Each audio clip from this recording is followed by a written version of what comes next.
All right, guys. We're live. Check. Check. How's it going? All right. Rainy. Hi, guys. Y'all brought the rain in with you. I know this is kind of disappointing. I did land a couple hours ago, and I thought that the plane was actually coming back to New York when I looked outside the window and saw the shitty weather. Yeah, But dude. You were like in the upside down. You left New York and then you landed back yeah, I landed back in New York. But now that I see you three here, I kind of know that we're in LA. That's so right, Bubba. it's kind of great. First time meeting you guys in person. Yeah, dude. I've spent a great amount of time with You already Jameson called me here. the wrong name, Jason. I did. I already did, but it was off camera, so there's no proof. Doesn't but count. At this point, I know that Jason, Jamie, Jamo, how are you guys feeling today? It's just a bunch of J's in the room. 3 skinny J's. I feel like he goes by Jamo just because I'm Jamie, but in reality, he's Jamie too. Jameson, I guess that would be nickname. When I was a kid, they called me Jamie. Yeah, like my family called me Jamie. Jamie spells his like a girl does. He has the girl spelling. Yeah. Me too, bro. I'm actually James. James Charles He's Neese. got like a royal name. I'm royal. James Charles. How did they refer you guys when you guys were kids? Like, was Hey- it just the brothers, Hey, or was you. Hey, twin. You know what we it that got? one, number one? Here's what it was. So, for anybody out there that's not in the room, we're 6'4" twins. Fuck up number one. Fuck up number two. Yeah. Close. So Works for me. we were the Twin Towers, and we ran cross country competitively, and no one could tell us apart. We were super Played identical. basketball. Basketball and cross country, and it was always, "Hey, twin, hey, twin," Or niece. niece, That's our last name. niece. Oh, I get that a We- lot. Talk about identity crisis. We just had none. We were just one person. So, fun fact: I actually grew up with a cousin of mine who has the same exact first name and last name as I Come did, on. and we were neighbors for 8 years. Like, who does that? I don't understand. Yeah, I was born first, so I have dibs, and then they decided to completely fuck my childhood and called him by the same exact name. So I had probably 15 nicknames growing up as a kid until they landed on Buckets. How'd you come up with okay, so that was okay, I was gonna ask. So Mm-hmm. Buckets was your kind of nickname long before NFT Yes. crypto. Did you ever watch the Oh my- Bozo Show? You're too young. How I'm old are too you? young, What yeah. are you? I'm 24. Oh my god. God Yeah. damn. Crazy, right? Damn. Damn. Shit. Damn dog. So am I. Oh man. I'm 24. We're just in our early We got 30s. doubles on buckets. I think. Well, back in the Maybe. day, old Bozo the Clown had the bucket game. You throw a ping pong ball into the buckets, and the further out you went, the more prizes you got. No, so I- you're like the buckets game. It's is the what first thing you're I think like- when I hear buckets. I don't know what that means. So, first of all, I have played my fair share of carnival games, but the way I got Buckets was basically we're sitting down in a setting similar to this with a couple of my friends, not recorded, nothing, just shooting the shit. And one of my friends was like going through something, and like he was like wanting the advice from the boys. So I went on this whole monologue of like trying to like help my friend out, and then he just was like, "That you just dropped a bucket of wisdom on all of us." And I was like, from then on, they call me Buckets, and that's it. Wait, Buckets that's stuck. that's a legit origin story. That's an actual origin story. It happened like a while ago, and you know, like in NFTs, we come up with our own identity, yeah. a fresh start. It doesn't matter who you are, where you came from. It matters about the value that you could bring. And True. I stuck with Buckets because it's to me, it's like it attached to like a story of me providing value. So that's So all Jamie, I how'd put you in get space. Twininator? It's kind of a humble brag, does too. this So that's what I do for Shells Orb. I'm the director of vibes for Shells Orb. I have a skill of shilling, but you don't really feel that it's shilling, but at the same time, gets the job done. I don't have any kind of good story. Yes, you do. Okay, so look, we're gonna get to it. Give you guys the time to shine. So, North Carolina, right? Yeah, that's right. When did you guys make that first move into Hollywood, into creativity, whatever you want to call it? Well, we grew up outside of Winston-Salem in Davie County. Like it has like a town seat, like it's like that country. DC represent. But we went to college across the state on the beach, University of Wilmington, and got writing degrees. And it was where literally our campus was Dawson Creek's like high school. So we're like walking around like a young Katie Holmes in her prime and Josh Jackson and Michelle Williams and all these people, and they were filming a TV show on our campus. So, we were total bumfucks, but we were like, wow, this is pretty rad. So for us, it was more fiction. I really wanted to be a novelist, and and live in that side of writing, we had the first tastes of like the entertainment industry, and then quickly realized that Wilmington, North Carolina, a total hotspot back then for film. I mean, just one summer, I was a karaoke DJ, and me and Jamie got that DJ world together, and Jamie was running the bar, and that was our first kind of venture we did together. For business, but like the point is, like literally this karaoke night we had, it would be like Vince Vaughn, Ashley Judd, Sandra Bullock, Martin Lawrence, John Travolta in this tiny little sleepy beach town, and we're just like, what the fuck? So I think that was where we started being like, yeah, maybe we can do this. Yeah, a lot of people gave plasma to get or whatever, worked at McDonald's in college. We were all background extras.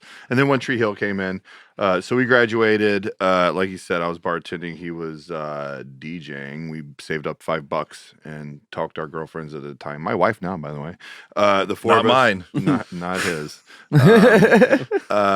We talked him into hopping in a car and driving out here. We knew one Warner Brothers exec, I won't say her name, and she was like, "Oh, come out, I'll hook you up." Promptly blew us off, and then learned that she was like in like fucking like HR, it's like some irrelevant part of Warner, would have never been able to help us or whatever. So Josh Jackson was our buddy at the time, who was on Dawson's Creek. He let us stay with him for like a little bit, and our buddy Paul Johansson lied and said that we worked for his LLC just so we could get an apartment because we had we were like 23. Actually, we were your age. Your age now. Imagine, $1,000 just coming. I know you're from LA, but just coming out here cold to be like Hollywood. So we came out here and we say this all the time when we do a lot of podcasts and speak a lot and stuff. And we always say the same thing. We started at the bottom, and we just he worked in house at Spyglass. We did production, set PA, post PA. Anything that first all four of us were living in a crappy apartment together in Sherman Oaks, and anything to just start learning, because we knew that we didn't want to just write, we wanted to direct and produce. And at that time in 2004, you weren't probably even born yet. I was. You were just a little he was like an infant, itty bitty boy. That was kind of the beginning of the golden era of TV, like The Sopranos, Oz. We were lucky in that regard. So we knew we wanted to get in TV. You worked longer, and feature was having a tough go back then. So yeah, we just went from there and started learning how to actually write, because we were like you said, he was working on novels. I had like a book of short stories. We'd only written one script no one will ever see. It was crap. And we started to learn the process while we also walked around the idea of show writing and producing and directing and just learning budgets and everything. That's it. Yeah, absolutely. You guys started buying coffee, bringing it to the house, and all that. Oh, bro. Oh, man. I got this knack of being able to memorize 19 Pink's hot dogs orders for it's one of those things where every single person on a production is your boss. You're that low. But back then it was way different. It was so everything had to be driven. There was none of this stuff buckets. Yeah. There was a freaking MapQuest or a Travis. I had a gold Pontiac Grand Am.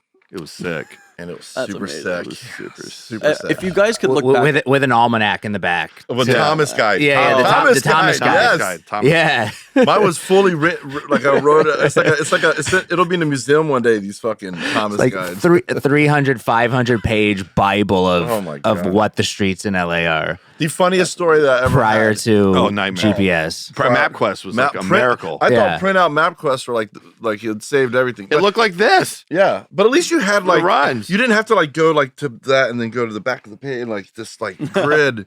No, we'd been out here I don't know 2 weeks or something. 2 weeks and or something like that. And I was up for just a production assistant job on a HBO movie called Warm Springs. Starred Kenneth Branagh and Cynthia Nixon from Sex and the City, and it was down in Malibu. It was so bizarre because the director didn't want to go into Hollywood anymore. So I was like, this is what this. I didn't know I'd be in Malibu, and I was like, indeed, you are not really typically there. But anyway, so I'm sitting there, and they look at me, and they're like, we only have one question, and if you have the right answer, you have the job. Do you know the streets of LA? And I'm like, yes. And it was a total lie. And talk about learning the streets of LA quick, and is with that Thomas guide. Wasn't that magical? That journey to get here? Yeah. For you guys? Yeah, no, absolutely. I think everybody's journey to come to LA. Dude, I came to Los Angeles when I was 17 years old. I remember you telling me that. That's insanity. Holy shit, dude, with those like little fucking Thomas guides. And I'm surprised you survived. You couldn't even get in the club. Oh, dude, you found a way. Of course I did. You found a way. Yeah, definitely, sparked a lot of, what we're doing here today. Got to hustle when you live here, don't you? Randomness. Yeah, absolutely. No, you totally do have to hustle, but very, very, very similar stories. Yeah. I ended up leaving rather quickly though, going back to New York City. Hopping in like a school there. And the funny thing is, I wasn't getting any like no love out here in Los Angeles. Right. Dude, I go back to New York City. It's like all of a sudden I'm like the lead and like our fucking school's film. Like you're like modeling and stuff, aren't you? Yeah. I've seen those images. Pretty boy. He was a pretty boy. He's a pretty boy. He's still a pretty boy. Still a pretty boy. Things changed though, Buckets. If you fast forward, we started to we learned what we wanted, and we did it. We did a bunch of pilots. And started getting tiny little victories here and there. Victories here and there, and content started changing how it rolled out, and everything changed with Legit season 1. Yeah, FX. we worked on a show called Legit. That was our first time we got a producer credit, and Peter then Fallon. We got real lucky, and then we did Dear White People and all 4 seasons of Unreal, which is this highly meta show that hammers The Bachelor. And then I did see that you guys also did 30 Nothing, which was we created that. That, right? We did. So was that the first opportunity you guys had like full creative control with the writing? I think not for the script writing. We had plenty of specs by then that no one gave a shit about yet. But 30 Nothing, I think, was the first time that we were shooting something that we had a lot of creative control with. And also in that time period, I guess it was, God, man, don't say it out loud. I was like 2014, whatever. Like, like things like these cameras started being smaller like that. And like there were streaming and there were, lens packages and how cameras looked that were not that expensive looked great. The first thing that we ever did was on the set of Scrubs. Our friend was a producer over on Scrubs for Bill Lawrence, who we all know from Ted Lasso's Shrinking. He's done everything in the world.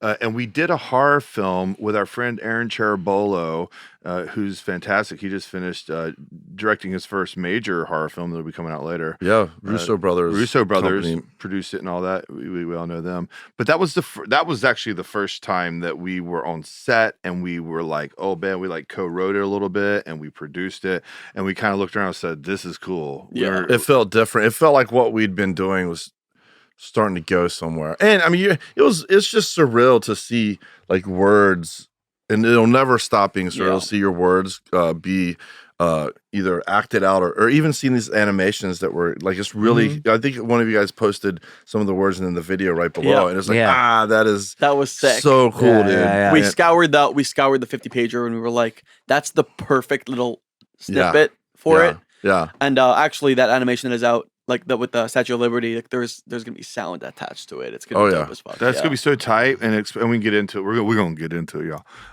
But once we have a really good vision for how we want to take it out and pitch it, and those animations are gonna be vital. No, absolutely. Also, I feel like back to 30 Nothing. It felt like Curb Your Enthusiasm. Yeah. Did you watch some of them? Oh, I guess they're online. Aren't they out there? I don't know how they're out there. It is total Curb. It's like Curb. We did it for like young Neese twins. We did it for like $30. Yeah, I was like, I had to do my research just a little bit, Oh, I love you watch some 30 Nothing. I'm in some of them. We tried to sell that thing. So we were writing and directing all of them, doing them at our houses, but it was all about just the character. There was no pizzazz. We weren't shooting on great cameras, but it was all about the jokes and just that stuff. Yeah, absolutely. And so you guys are writers, directors, producers, and I think that there's also a misconception out there, especially with producers, that like you throw a bunch of money at something, you sit at a large chair and you smoke a cigar, and let all the creatives do their shit.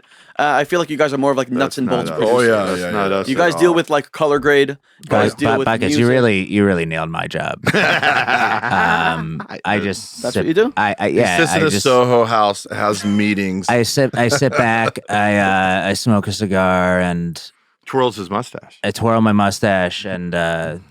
That's pretty much it. Yeah, I doubt that, but that's first off, he's very creative and collaborative. But to answer your question, we do zero financing or investing. That is not our job at all. We very early on, our background's post. We started in post, man. I mean, look, color grade, sound design, visual effects, storytelling. Yes. You know, not everybody understands that for every line producer, UPM or AD, there's some dude or chick or group of people that are doing all the things to finalize that show or movie. Absolutely. Yeah, you know, the thing that we learned, I mean, writing's always been our initial passion, but you learn quickly that the third time a story is written is an editorial. So it even for us as creatives, it made us so much better to be around editor. I mean, people always ask us if we like edit. I'm like, I've never edited, but we've been in charge of editors or worked with them. But some of the best editors, some of the best directors I know are because they shoot the show editing it real time, and it's just almost like savant. A lot of our editor friends, they have it in their deal that season 2 they get an episode. Yeah, and but to your point, like Jamie and I are super interested in all aspects. I mean, we literally just came out top. You know, Michael Madsen. I almost said Tom Sizemore. Michael Madsen. With that, man. Michael Madsen, who's such a legendary actor from so many movies that we've seen, from Reservoir Dogs and beyond. We just had a lunch with him and attached as producers on his documentary. It's literally just us wanting to work with like cool people or working with our own heroes. It's already shot. We're just going to help them get it sold. And, you know, I mean, we all remember Madsen from the 90s, man, from Wyatt Earp to Reservoir Dogs. And it was like, you know, we're sitting across from each other thinking, man, they're having a hard time getting this thing sold. That's bananas to me. And they're not. They want to make sure it goes to the right home. But then the next day, you know, we develop with Don Cheadle. Like we have Zooms with him and are doing the same thing that we're doing with you for Shells. So yeah, the moral of the story is that in 2023 you can't just be one thing. I don't think we don't want to be that. We don't want to be that. I mean, content creators. I mean, you look at Jameson over there. I mean, God knows the things I don't even know about. He's got his hands in.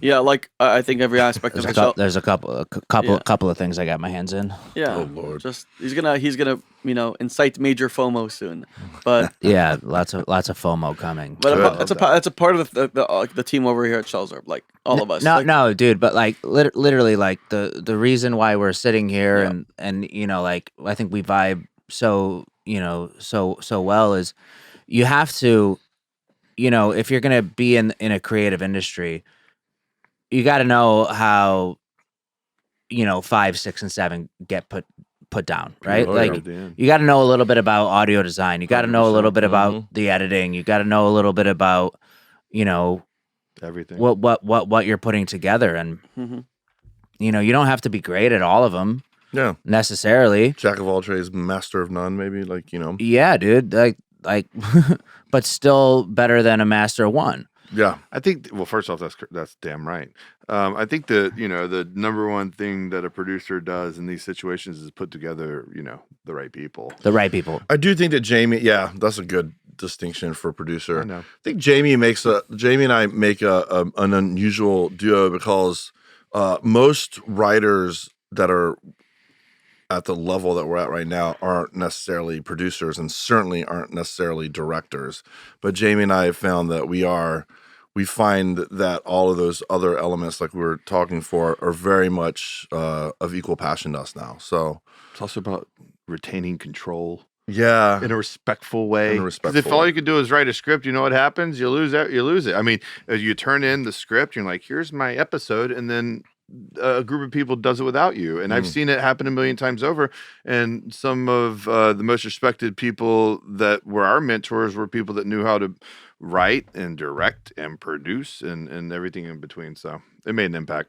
No, 100%. I think that's something, you know, when Jameson was building the team for Shells Orb before the mint, like it took us 10 months to launch, but like there was just so much, you know, fluidity within the team. We had each member of the team doing 15 different things. That's right. And that sounds like us on 30-0. Maybe that's why we all vibe. Probably. We were all doing 15 different things. 15 different things. And there's a lot of crossover. So like I did 15 different things and Nikki Sushi did 15 different things. Yeah. But like I probably like 7 out of the 15 things that I was doing, he was also doing, but like in a different way, Right. and achieving the same goal but using different tactics. Yeah. And then you had like the same thing with Jameson. Like there's a lot of the time with the art development stage of everything, Right. the sound, everything, the animations. Like I didn't really touch that, Right. but like there was a level of trust. It's like look, you do your thing, we do our thing, but at the same time, it's all gonna meet at a crossroads. Absolutely. And it met perfectly at the perfect time. And then when we launched.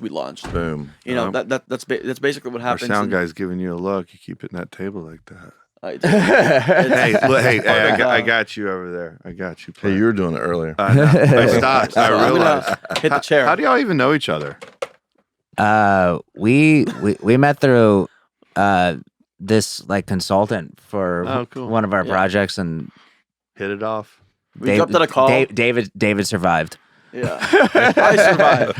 I'm the last one. I feel that. The Lone Ranger. Yeah, that's great. That's kind of our background. I mean, we're doing a lot of stuff right now, but yeah, that's kind of where we came from. Just PA, moved up, and co-executive producers now. But there's a lot to get to that point. But now the relationships that we've made, I think, it's like compound interest, right? Like it's starting to feel like a landslide of just us moving and all these experiences following us. And I can't tell you how many 20-hour days I worked the first 5 years I was out here and how horrible it was. But Jamie and I always being like, eye on the prize. Like we believe in ourselves and we know it's going to take a second and we're going to get that shot. And the minute we get that shot, we're in and we're never going to fucking let them put us back out. And that chance came and we've never been put back out. Back then, it wasn't, let's fucking go. It was, can I fucking go to sleep? Yeah, I know. We had that moment. We had that moment during the development of the IP for Shells, where we were scouring a bunch of artists and just like looking for basically the visual message that we wanted to portray with this IP. And we came across Voyager, who's a lead artist, right? Like Adobe's 2525. Unbelievable. Incredible work. League of Legends, Magic the Gathering, everything. Checked all the boxes. Yeah. He whipped up this like one piece to just like show us what he could possibly do with like an hour on his plate. Wow. Really? And like the entire team just looked at each other and were like, holy fuck. Like, insane. I mean, the unbelievable. artwork is just ridiculous. That was the initial draw. And that's the thing. Like you had that moment. It took us so long to find the moment. Okay, this is the art. This is the art. This is the art. Right. And we found it, and we ran with it, and we didn't even understand how far that art concept could actually take us. Oh my god! And it took us so far, and it took us to where we are today. I think the word's undeniable. Me and Jason both collect art, and we're always been obsessed with graphic novels and comic books and all that stuff. And I've seen a lot of art over the years in the NFT world. And it was undeniable. It was specific and meticulous. And it was really up our alley because even with the Bored Apes and the other type of cool art, it was this type of art and the characters that inspired Jamie and I. Yeah. Because we'd been approached before. Oh, yeah. And who were you approached with? Like, can't say. You can't say. That makes sense. I just wanted to see if I could find I guess what I mean more than that, yeah, I mean, yes, but also... I can't say. I can't say. Well, I don't want to disrespect. I can't say. I appreciate that. No, I mean more than that. Off. Here's the thing. I was right. They're recording too. The thing about it is we get a lot of IP and we get approached a lot because there's a lot of people with great ideas that aren't writers. And, everything from like dice games to, I mean, it's wild what IP can be and where it's going. Articles from like the Rolling Stone, like novels, short stories, micro documentary on the guy that represents the anonymous activist group. Which we actually said yes to that. That was badass. That's an active development. Right, it's over with Jeff. We were like, wait, there's a fucking guy that fucking like represents the whole group. They're like, yes, here's the document. We're like, we'll take that one. It's like Alex for 100, please. If that isn't a TV show, then I'm not sure what is. Kind of like Mr. Robot meets Better Call Saul, but more in the world of like Severance or Weeds. I love. Oh, okay. So how did I do? You just mentioned four of like. How did I do? Some of the best TV shows I've ever seen. That's trick number one in Hollywood, baby. You go into the pitch. Like if you this say is the right Godfather, Sopranos, and like all the other.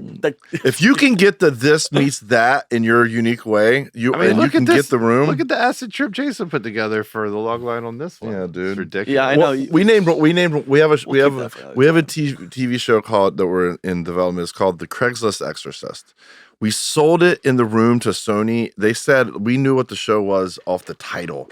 If you can do it off the title alone, and it's interesting what gets done in Hollywood and what piques the imagination of a buyer. And it's not necessarily the attachments or a big actor or even maybe the content. It's just the idea or the spirit of there's something about the notion. Shells Orb. Just it sounds. How did y'all come up with that name? Sounds by the way? cool. Jameson did. Sounds cool. Yeah, we So as the peyote settled in, James like, so we had these turtles, and we're like, oh fuck, okay, we need to rebrand this this shit. The name that we had before was no good, and you know, I was always big into like search engine optimization and shit like that, right? So came up with the Z ending, and I was like, okay, we could probably own having, you know, the Z at the end of Shells. yeah. It might help. And then literally just like, dude, I used thesaurus to Yeah.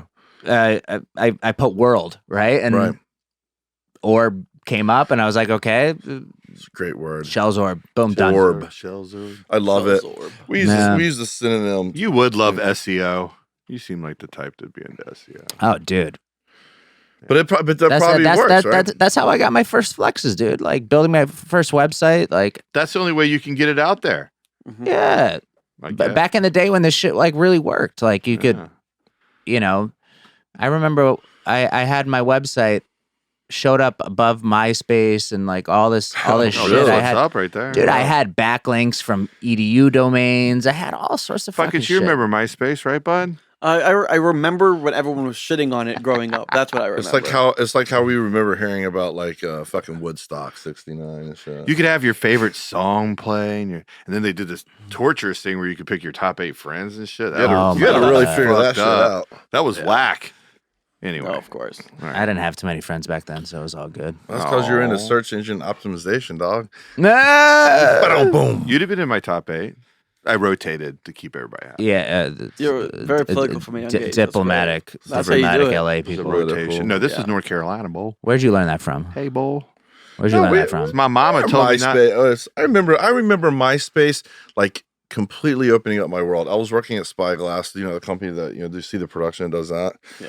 And We know it. I was just like, oh my god, dude, I want to fucking kill myself. I'm so bored. It's like so corporate. Like this is not at all what I want. But then like MySpace and stuff like that really allowed me to misuse my time at that desk. Misuse time. Sweet. So, a couple things. Yeah. You said that you guys have been approached before. Yeah. And there was this, obviously, we covered the specific reasons why Shells, but like, when did you guys first even understand that NFTs could be a medium that could be displayed on a TV screen? Oh, Yeah. He was helpful when we met him, but we were looking at it before then. I think on a base level, it's we look at IP different than probably a lot of people do because for us, we're kind of like we work with one of the co-creators of Magic the Gathering. So looking at trading like cards or looking at dice game, for us it wasn't a huge stretch to see these incredibly designed pieces of character and art and be like, what does that story look like? Yeah. And then obviously we're so excited that NFT and Web3 and what that looks like for the community at large, and especially the Shells community, which is our family. But for us, it was not a stretch whatsoever. We develop all the time and adapt. No, things all the time.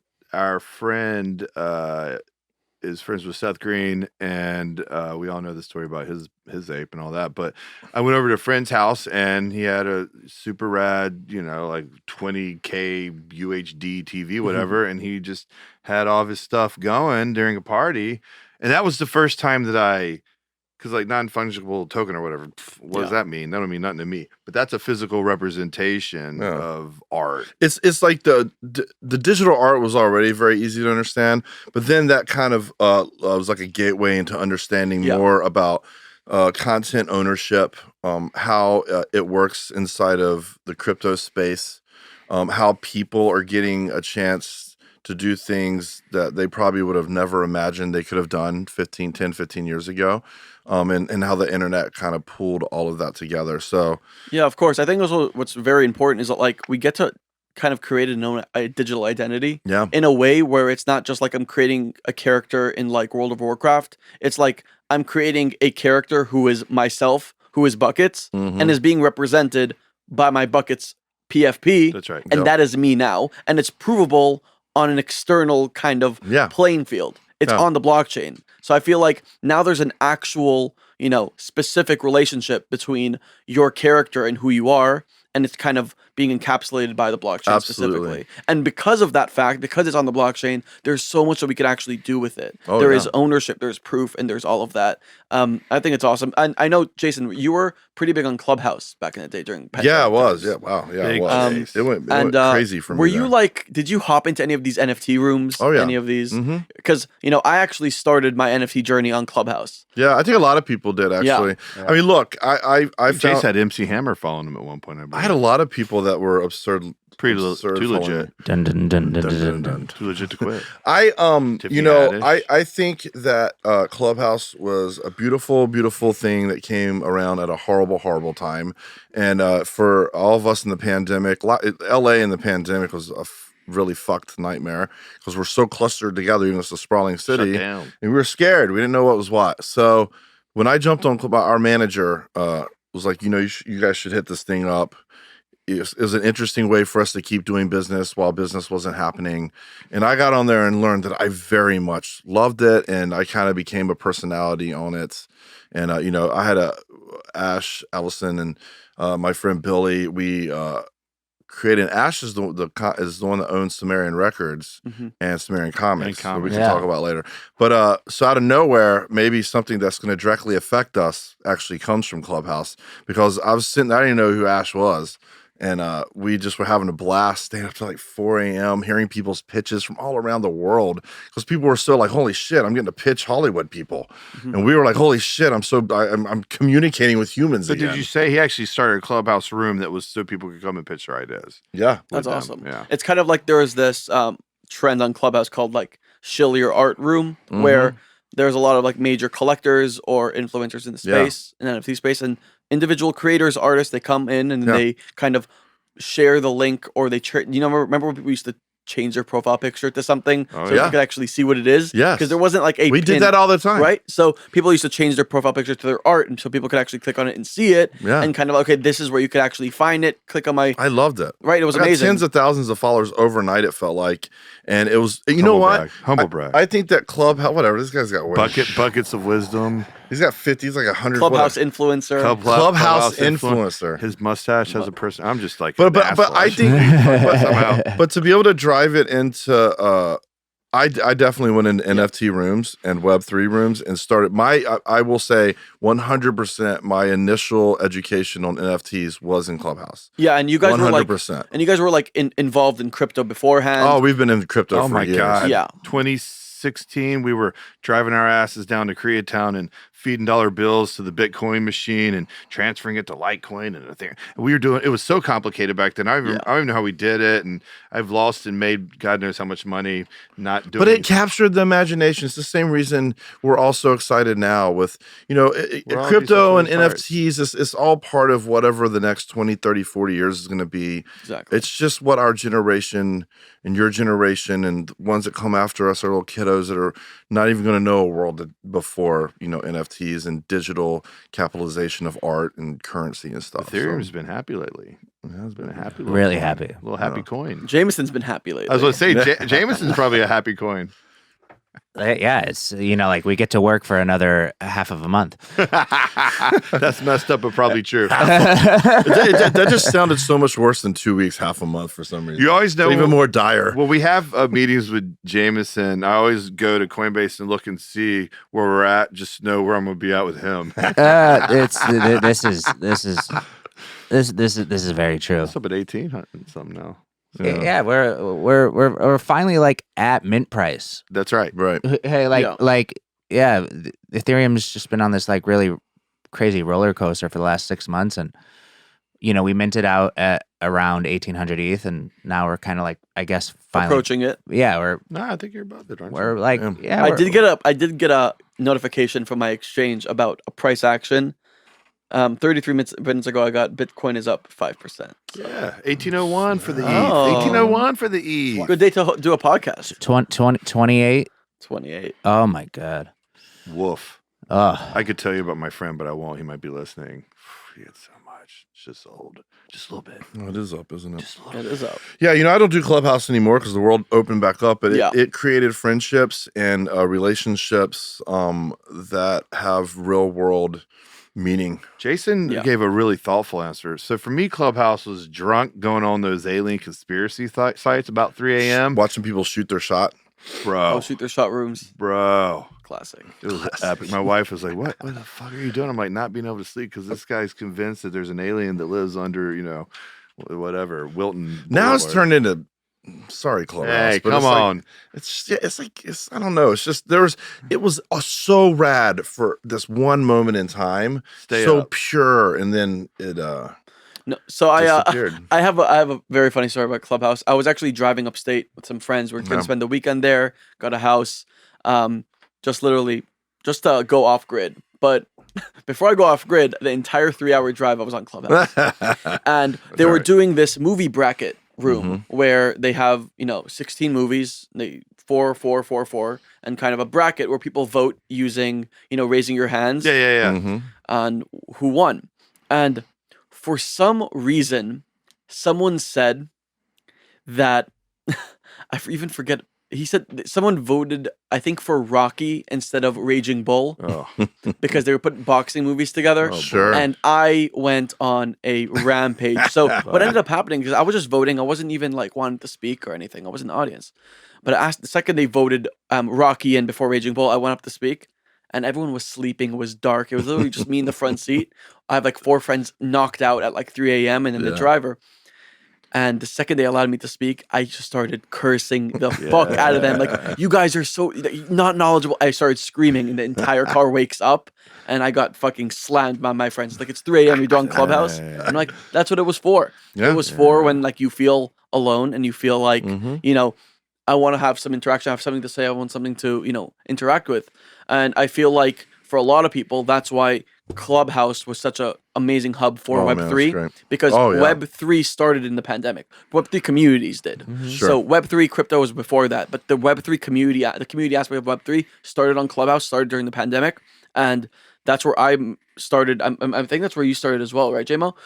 First time I ever heard about an NFT was on Clubhouse. Yeah, exactly. Yeah. really? Well, even Yeah. now on Twitter, even these Clubhouse's DNA is everywhere now because Twitter's like those live forums. It's the same thing. I mean, it's Very just, similar, yeah. yeah, it's very similar. It's just, and I think Spotify tried to do one, but I think that the pandemic completely changed technology, how this world's going to be.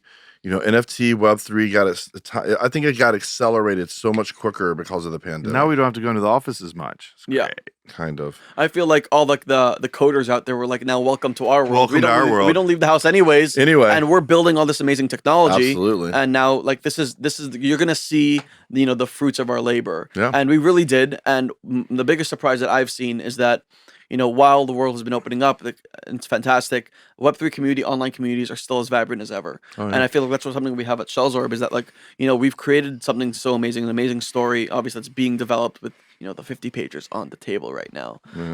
But yeah, exactly. That was my little hint to turn it over. But I feel like there's still this desire, and the pandemic actually arose that desire of online connectivity. Yes. Around one story, and at this point, I would love to let's go over the story of Shells. Get in Let's it. fucking Let's get in. Let's fucking go. Let's fucking go. Can I go Let's to fucking fucking go. sleep? Oh, sorry. No, that was my PA ears. Let's Oh, This you is want to the go? wrong You time guys for want to us. go to sleep now, dude? Why am I associated? He said the Let's statement, not me. go. See, that's a prime example of me being pulled into whatever. Major identity issues. No, but this is the good thing of having twins. If one wants to go, we have the other one. Yeah. So No one's going nowhere. no one's Yeah, going. I don't Very need both. excited I'm not to be fucking I- leaving. I really don't need both of you guys. Oh, sad. No, we love being here. Yeah, I want to hear. I want to hear as much about the story. I want to hear it. In general, because I mean, we came along kind of after you guys had done all that early heavy Oh, lifting. he's You know, unzipping his shirt. Oh, damn, dude. So Jamo, I think this is your time to shine.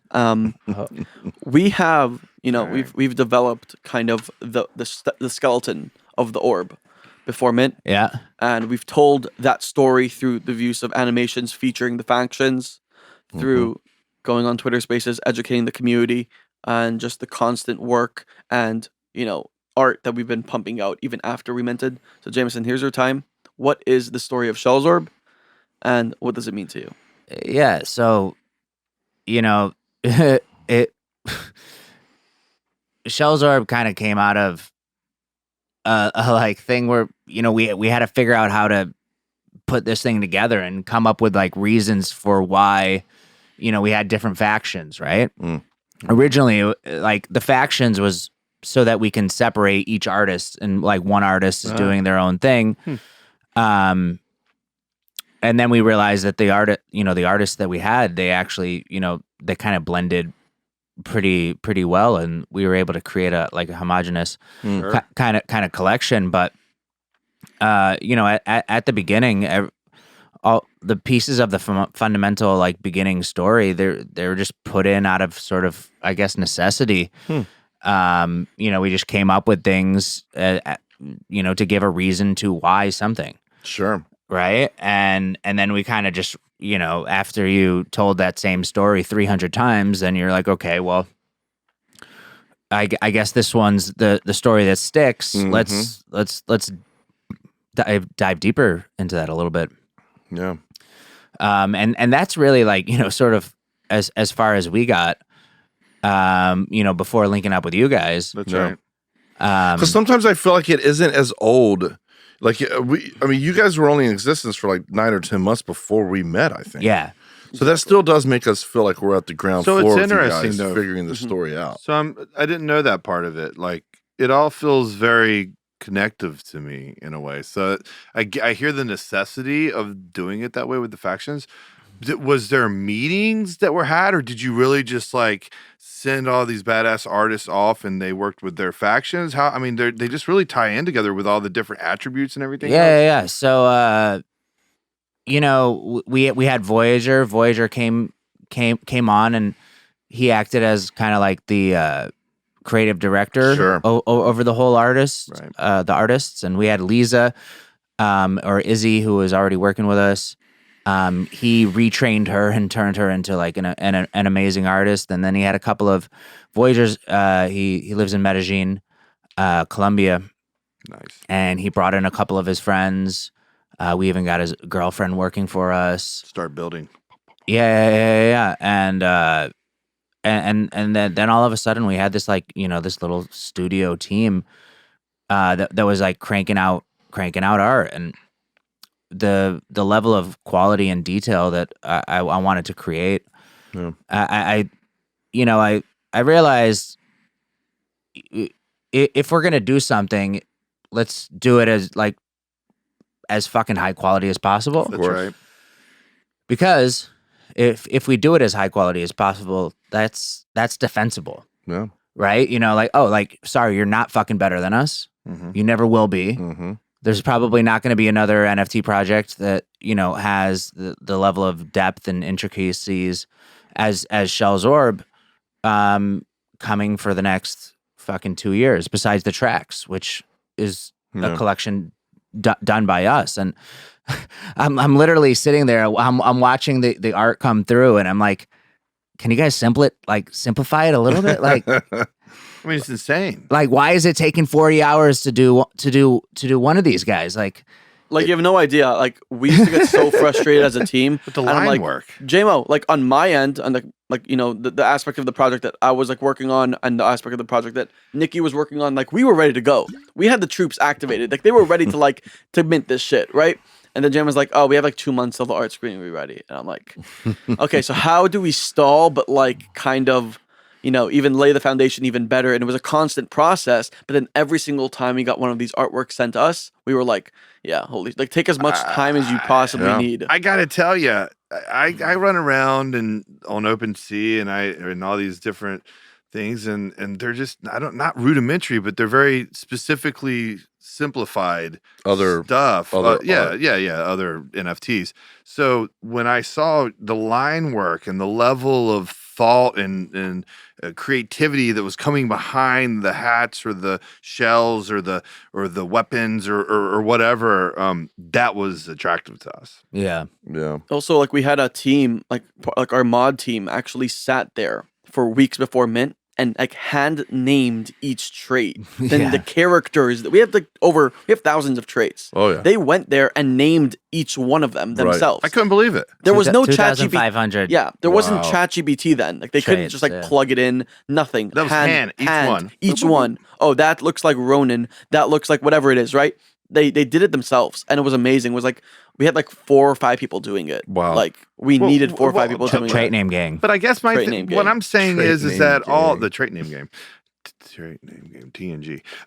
My thing is that it all reads like Yeah. because me and Jason, we're learning daily from you guys, and hopefully you're learning from us. But I only know so much, and when I start looking at all the different options of if you want to buy an NFT, yours stood out because of those things. Yeah, absolutely. Because one of the things about NFTs that's like that drives people towards it in terms of like a community aspect is something that is easily recognizable on like your little icon on Twitter. Like it's a That's right. profile picture, right? Then that's like the easiest way of building a community because like, oh, I'm scrolling through the feed and I see a bunch of apes. Yeah. Oh, I'm home. But the thing that separates us is like not only does it look beautiful in that little circle, but at the same time it is a full body image. Yeah. So now that you have so much more IP that is actually compatible Yeah. with the screen, so much better and adaptable, and especially with all the stuff that we're using with AI in the future, also with the tracks, actually creating characters, I feel like that transition Yeah. over to another form of media is so seamless. Yeah. I mean, the background art of a lot of these shells was just as so when I'm looking to buy shells now, I stopped for a minute because we were hitting up Jameson like fucking 2 a.m. and shit. We're like, what about this one? What about that? Because I don't like not knowing everything about everything. And you guys go and buy like 2 of the same exact like looking ones. I'm like, Yeah, yeah, guys, yeah. do Twinsies. you need both of that? Like you guys both need the same shell? Probably Jameson. But the thing is that, like the different blue auras and like all the intricacy, I was like, ooh, that one's underwater. Like all these things, like there's a lot of people out there, I have a feeling, that are looking at it and don't know much about it, but they know it looks cool. And there's so many different options to customize your portfolio of shell orbs. That was really rad because we were obsessed with baseball cards and we collect art now, and we have a wine cooler downtown. We have hundreds of bottles, so we're collectors. I love watches and rings and everything else. So for me, this was just another elevating to the digital realm of collectibles. And it's like instantaneous. Yo, I it's know. so dangerous. It's like I'm a very collector as well. Like dangerous. like literally, I just came to my mom's and I just went upstairs to make sure it's still there. A whole box of sports cards. Yeah, a buddy. huge box of sports cards. Oh yeah. It's still there. She's keeping it safe for me. That's I got a good. safety deposit box with over 400 cards from the 90s that are in the. You know what an early like analog Why are you version? interrupting my baseball cards? No, because it's to that point. Like do you remember when they started grading cards? Yeah, PSA, baby. Beckett. I feel like that was an early version of like trying to formalize collectibles and and also- verify. It was like the original. No, it was cast system Yeah. too, right? I had a know what I'm saying? a 9.3 mint Alex But Rodriguez some rookie card. third party like made you like, oh, this is, I believe this because this company that's reputable did it. I feel like there's a whole lot of that business happening in the blockchain 100%. and Web3 mentality and stuff. I'm a huge Green Bay Packer fan. Sure. So there was a Paul Hornung card that I really wanted. So Paul Hornung is one of like the all-time Yeah, legends for the Packers. Yay Sports. Yeah, he did like he was receiver, quarterback, running back, and he sometimes kicked the extra point. That's right. So Damn. I was like going to. There's actually I don't know if it might be still open right here on Robertson, literally 2 minutes away from here. Yeah. There was my childhood baseball card store. Right. My younger brother actually had his birthday party at the card store because Dang. what they actually throw birthday parties there, and you do a bunch of competitions. The winners get packs, right? Yeah, man. I'd have been all over that. Right, as a insane. So I was looking at young like teen. there was a Paul Hornung signed card, and he was selling it for $60. I was like, I know right now that is not at the level of authentication Yeah. that is required for it to be a legitimate Paul Horning signed football card because I went on eBay and they were reselling it for probably $1,000. That's right. So I was like, you know what? If I wasn't at where I was in my journey of collecting, I would have bought that right there. So I feel like the NFTs, all you could say about it, like, you could fake this, you could do a derivative, there's a lot of ways that you could actually go around it. But at the end of the day, if it's not there and it's not in your wallet and it's not a part of the same mint contract, it's not yours. I'm always like, Jameson, which ones would be the coolest ones down the road? But fucking know. He's like, just get the cool ones. Even mint in the grading, like Jim Mint, near mint, like there's a history of this word mint NM and how it kind of goes from the analog to the digital. Yeah, absolutely. That's right. Absolutely. It's all the same. It's all from the same place. There's actually a community member of ours. We should give him a shout out. Dirty Donnelly. What's up? Dirty Donnelly. Dirty Donnelly. Yep. What up? He deserves it because he is after, because there's a lot of people ask us, like, what's a full set in the Shells Orb universe? Because like in a full set in like the Bored Ape Yacht Club is like you have your ape, you have your mutant, and you have your kennel dog, which is like all with the same traits. Like that's a full set. Okay. For Shells Orb, we have like 2,000 traits. We have 5 different factions. Sounds expensive. We have like a shit ton of different base characters. Like that's our own set. You want to have one of each base character, or you want one of each faction, or you want one of each background. So Dirty Donnelly is actually gonna try to collect every single Shells with a specific background that he loves. Dang. I think it's like the teal background. Dang. He's almost there, That's but serious. he's almost there because it's actually one of the rarest backgrounds. How so many though are there? I'm not sure. I could actually look. It's probably 10 or something. yeah, 10, 15. Dang. But like it's one of the rarest ones. So like for him, that's a full set, and that's what makes the aspect of collecting, amazing, is that you could determine what is your complete set. That's right. Absolutely. And especially with Shells Orb, just the variety of everything, and like it's up to each their own. Like, There's for a me, real versatility to Exactly. Shells. That's right. Yeah, I think that's cool. I think for us it's interesting because we're kind of reverse engineering what's happening in the narrative, and it's really more about taking all of it and kind of getting it towards down a hallway that looks like a TV show or looks like a comic book series, and it can be tough, to be honest with you. Video game. Yeah, because there's so much, and there's new, and I know that there's, it's going to be interesting because, when we sell this as a show or when we start putting out issues as a comic book, what does it look like if you got like a Montezuma or, and you got Robin or you got like the Ethereals Like versus Cyber, and they start showing up in the different content. Like it's going to have this like really interesting effect that I think is the next evolution of NFT, because NFT, before you start bringing in writers and storytellers, was a different thing than what it's going to be. Well, we're also when very you make them characters in a TV show. we're interested in pulling in different attributes and stuff and integrating it into the characters of the show or the comic or the game or wherever we end up going with it, maybe all 3. But we're looking at all that stuff. I spend a lot of time now I can't believe you just told me that they're hand punching in everyone. That blows my mind because there's so freaking many. no, ridiculous. I mean, it's ridiculous. But like the weapons or like the different, all those little things for me and Jason is just really cool fodder that we're integrating into the show. Because the other thing is to go back to like origin stories on the orb and stuff, like as you guys have read the pages, and I think the community is starting to get some of the ideas that are happening out there. Like we came in it with our own ideas. We're like, you were very cool and like, look, this is very open world for us to develop together. Well, we didn't say it earlier, but one of the reasons that this one made a lot of sense to us I'm not talking about just NFTs. I'm just talking about people bringing ideas and stuff. Is that Jameson was like, this is what we've done. Our group of people that own these things are so creative, but we don't, like, the sky's the limit. I'm not going to be sitting here and saying no, or yes. You guys run with it. We need someone to kind of run with it, and you guys are in that world. And that was very attractive to us. Yeah. Because you don't always get that. And I mean, absolutely, the being able to kind of anonymously, I got a few fake accounts to anonymously kind of creepy watch what people are talking about, whether it's Twitter, whether it's Discord, has been really helpful and enlightening for what we do. Because what we're going to write is what we're going to write. like we can't be paid off with a briefcase of shells that we're gonna write what we think is the best TV series, you know. Well, but it's been wild to be able to watch what everybody says. And that I think probably why Jamie over here, I'm gonna call you Jamie. I feel like I should just call you Jamie. The reason why Jamo, yeah, whatever. I think that that was for me and Jason. We kind of told Jameson because we've hung out a couple of times now, a bunch of times really, and it was just like, look, we don't know everything about everything in this world, but what we do know is how to tell a really good story. And the fact, because every time I kept looking at a different, every one I looked at, I felt like it was looking back at me and telling me part of the story that we were starting to build together. And we felt empowered that we could run with it, even if it wasn't inside of the world that you guys had already created, because we knew that we were just elevating something that your whole community had already been working on. We just happen to be a couple of guys that have been in the industry for 15 years and we've written and directed a bunch of stuff. And so for us outside looking in, I think it was helpful not to be as informed as you guys. It allowed us 100%. to just be like, how would we tell this badass fucking story? And that's where we started from.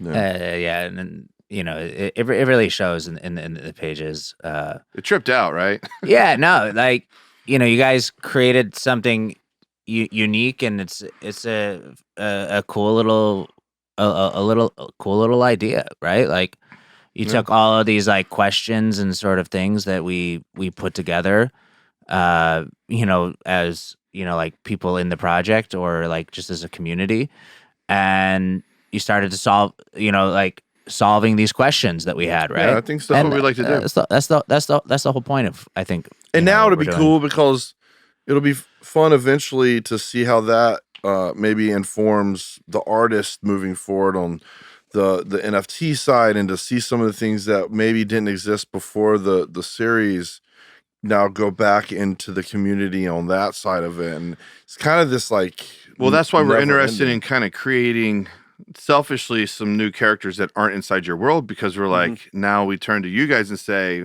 what would that look like now for y'all to reverse engineer a Shells Orb around what we came up with. So I mean, it's just been a really good partnership.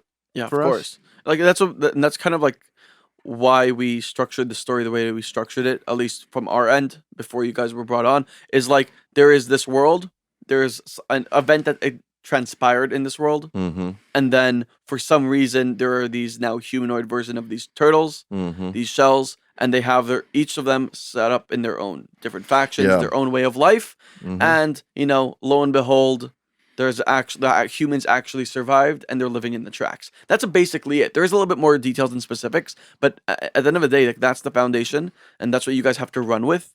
And like, and now you know all the secrets. I know, but I'm not trying to. I'm not. It's not for me to spoil. It's for your guys. Yeah. I think that the big abstract idea of orb and orb energy and origin of orb instantly captivated us. Being able to apply it to the Jason, sentience of the shells was interesting. How many times did we just look at each other and say, we got to figure out what the orb is? And Jameson, how many conversations did we have about, and even that lunch we had over at Mustard Seed and Los Filas, even then we weren't quite there. I know you kept asking us like, not yet. But once we kind of realized what it is and how we could be able to butt it into this apocalyptic event, we were like, oh shit. Because as much as I like Rick and Morty and Bob's Burgers and old school liquid television, because I really love animation, have for a long time, this one felt way more meaningful for a storytelling point of view inside of a genre that frankly I think it kind of got left in the 90s a little bit with some of that neo anime. Anime is huge, but I don't mean like that. Heavy metal, Ian Flux, all that. Yeah, cool all shit that back stuff. If this feels like this like next generation of that type of art. Yeah, I think someone asked us, is it rated G? Is it rated R? It's adult. I mean, it's elevated. It's not, it's not Saturday morning cartoons. This is like we're addressing some really heavy shit, right? Yeah, no. And we like graphic violence and action, and I think that it really translates into animation nicely for people that love that stuff. Yeah. No, I think a lot of our community is gonna be happy about that. Like, I remember specific people saying that, like, I want to see like a turtle's head on the floor. And shit. All that stuff's happening. It's like Kill Bill meets Perfect. like a really cool animated thing. That was back to Michael Madsen, man. Just talk about just like talking with him about Robert Rodriguez and Quentin and everything else. I think that was another thing that was interesting about Shells Orb is that the first thing I thought was Kill Bill. I don't know why. I mean, obviously, samurai and then there's obviously that whole vibe. Anime is something that's been in mine and Jason's life for a very, very long time. And so it's also like, because me and him are like, we want to write really cool shit that we're inspired by. And like when I look at like some of these, they just seem so fucking badass. How could you not tell a really cool story around that? Yeah. First time I watched Kill Bill, I actually watched it as intended. I watched Volume 1 and Volume 2 in one sitting. Oh, spent wow. 5 hours doing it. Yeah. It was amazing. Wow. It was the only way to watch it. Daryl Hannah. So good. Amazing. Also in the documentary. Well, I did hear that for Quentin's new movie, the only thing he leaked that it will be a female lead. Oh, yeah. So We know some others. Last one, right? You know some other I stuff. heard some Last rumors. Well, one. we were sitting with Michael, and I'm like, yo, bro, you're literally in every one of his films, so I know you're in it, and we could barely get anything out of him, but I think that it's going to be really cool. And Quentin's, first off, let's get real. Is he really going to be done after this? Madsen says he is. He says he's got a lot of. He's gonna write some life plays. He's gonna do his thing, right? And then he's gonna like sit down there at the age of like 60 and be like, I could still have a couple more films. That guy's yeah. that guy's badass. I live in Los Feliz, and down at the bottom is this we all know he's obsessed with theaters. He saved Beverly and all that, and now he's saving the Vista. He bought it, and he's now year 2 of renovating it. And I'm just looking at that guy and saying, whether he's making film or not, he's always telling a story. And right now he's telling it with the renovation of this theater. So. Yeah, he's a patron of the arts. He truly is. And Deeply. somebody who just loves the craft. And dude, I went to a Groundlings show the other day, and it was just crazy just like sit there and like watch these people do just improv and just like So good. yeah, just so good, just like coming up with it. And these are people like they just pay attention to the craft. Like there's like patrons of the arts. They just fucking love it. 100%.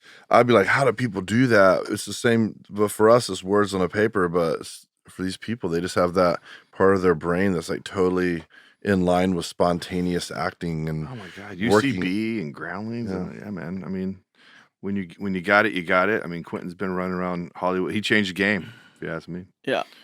I've watched every single one of his movies. That's right.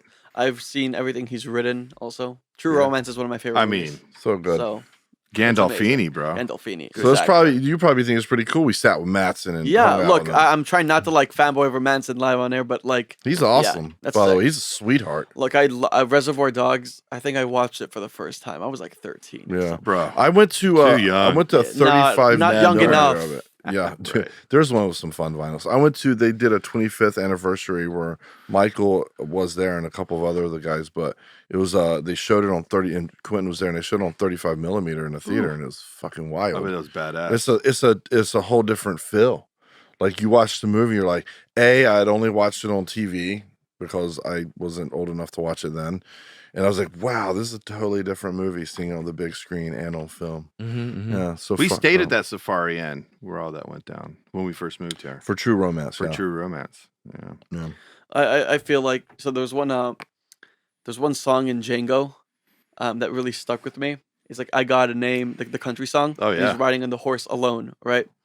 I just feel like there are certain people who like pick their own music. Like I think that one thing that I actually loved about Umbrella Academy was like the song that you guys chose to open Oh, yeah. the entire show. I think we're alone now. You know? No, you're So- talking about the Phantom of the Opera and the montage? Yeah. Yeah. Oh, yeah. So I was just like, I also you guys are also like you guys also deal with music and stuff and deal We're with some actually day-to-day and stuff like that. we work the showrunner picks the music, but like a lot of it. But Jamie and I've had plenty Yeah, we of our pitch. songs in there. Yeah, we pitch. Yeah. That soundtrack though for Umbrella, man. Holy moly. Yeah.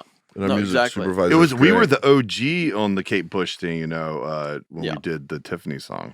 Running up that road. Yeah, but we did that. We did that. Running up that hill. We did that for Tiffany. She sent like a bottle of Ace of Spades to Steve Blackman when he put it in Yes, the she song. did. And I'll tell you what, when you can watch Swedish, killers fucking with Backstreet Boys as the song. Like, I don't know. Like, you're like, I can do anything on TV show. Every time I walk through so I like to walk a lot. I'm a New Yorker, right? So I walk. So, but I'm walking in LA, and I'm just like, I'm walking probably for 5 hours before I see another building. But one thing that I always do is I listen to the Jungle Boogie while I'm walking to LA. You can't help it. You can't Shellz help it. soundtrack, baby. So I just start playing that, and I just like, I feel like I could walk forever. I have a coffee. I'm listening to Jungle Boogie. And that's it. Dude. That's literally what I do. But the one thing that actually like the one aspect, because I do play music. I played piano. I started when I was 7. Played drums as well. I love that. But I've always loved music. But for me, it was always like music here, and visual media here. That's right. And obviously movies brought that together, but one aspect that actually gave me goosebumps is when I first watched the motorcycle animation that we did for the scavenger faction, and then when there's like music's going to be a big part of this TV show. Insane. For sure. It has to be, because I also feel like the music for each faction obviously will be different. Sets the world, Like, it yeah. sets Well, the and world. we do that with characters all the time. Exactly. With score. So with a lot of our Theme shows, songs, as it were. we call them character theme songs. Mm-hmm. A score and needle drops are going to be epic for this Oh, animation. of course. I think so. I mean, it's like, look at Fargo, or I mean, honestly, Umbrella, but we've already spoken about that. But like, so many of those shows you love so much just get elevated with really fun songs. Yeah, like Game of Thrones, like Reigns of Castamere's for the Lannister family. Yeah, right. exactly. So, like, each family, So that's the deal. that's the deal. Yeah, I think it'll be like that for the factions. Yeah. Think about Klaus's show. theme song. Klaus's theme song in Yeah. Umbrella Academy is the best. It's so insane. playful, It right? really is. You Yeah, just playful, you immediately whimsical. know it's him. Yeah, exactly. Yeah. But like I have a couple of songs that I put on to sleep. One of them is Intro by the XX. I don't know if you know that, right? Such a good And song. then the other one is the instrumental version of the Reigns of Castamere. yeah. And it's just the violin playing it, and I use that to go to sleep. So those Well, are the two intro songs. for XX we used in Umbrella Academy. I think back in season 2, the first time Klaus was in. So good. Yeah, So good. Oh when my he God. first time he died and went, and we saw him go to the afterlife. Yeah, We had It's a great song. that track in there. it is a great song. That's so good. I love those Oh songs. my god, isn't that wild? The intro song could be the best thing. I mean, I love the XX, but like that might be the the best I song know. of the album. I swear it probably is. Like it is. Yeah. Yeah, It it's is. the best. I hate to say it. Oh my God, it is. Love you, XX, though. No, of Dang. course. Stay up. Stay up. Well, Jameson was a kind of a DJ for 20 years. I know. We know. Something like that. Something like that. Germany, right? Weren't you ever in Germany? Oh, dude, yeah, Germany, Ibiza, Tokyo. Ibiza. I DJ'd Ibiza. for 4 years. I DJ'd to save up to come out here. That's where I made my money. M83's intro was good too. Now that I was just thinking about it for one of their albums. It was really Yeah. good. It was one of the best songs on the album. Oh my God. You guys should actually do a thing. I don't know how to. I would probably suck. I watched the DJ.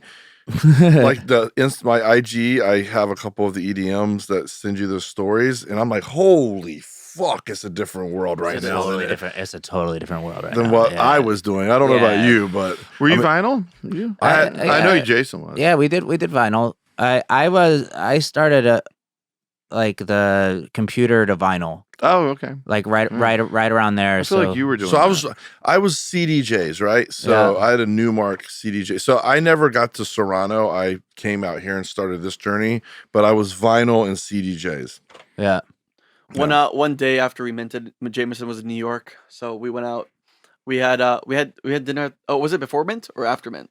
When we went to the Soho House, Yeah. So. and then after Soho House, we went to Cafe Select. Remember that?